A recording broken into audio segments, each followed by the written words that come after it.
한 차례 세계유산 등재를 거부당했던 일본 사도광산이 강제징용 역사를 전부 실는 조건으로 우리 정부 동의를 얻어 결국 지난 주말 세계유산으로 등재됐죠. 그런데 강제노동이라는 표현이 빠진 것으로 드러났습니다. 조희명 기자입니다.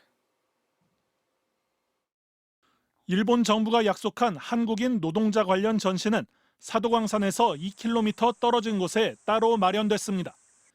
방 한 칸 크기 작은 공간에 마련된 안내판엔 가혹한 노동 조건과 한국인에 대한 차별, 그리고 1944년부터 조선반도에 징용이 도입됐다는 문구가 표기되어 있습니다. 얼핏 잘못을 인정하는 것 같지만 단서를 달았습니다. 징용은 법령의 근거, 노동자의 업무를 의무로 하도록 만드는 것, 즉 당시 징용은 합법적이라고 주장하면서 강제노동을 의무라는 표현으로 왜곡한 겁니다.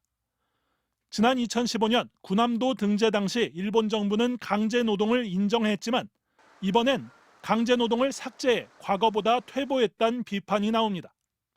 일본은 역사 교과서 논란 때도 위안부를 식민지에서 모집된 여성으로 끌려갔다는 표현 대신 보내졌다라고 기술하며 단어를 이용해 교묘하게 역사를 축소 왜곡한 전례가 있습니다.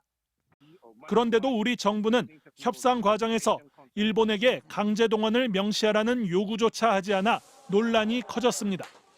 정치권이 경위 파악에 나서는 등 파장도 확산되고 있습니다. 일본 정부는 강제노동이 아니라는 입장을 자국 언론을 통해 전달하고 있습니다. 정부와 여당은 진전된 한일 관계를 바탕으로 일본의 선제적 행동을 이끌어낸 외교적 성과라고 자찬했습니다. 강제노동이란 구체적 표현이 없어도 전시 내용이 전체적인 역사를 알 수 있는 정도라며 만족감도 드러냈습니다.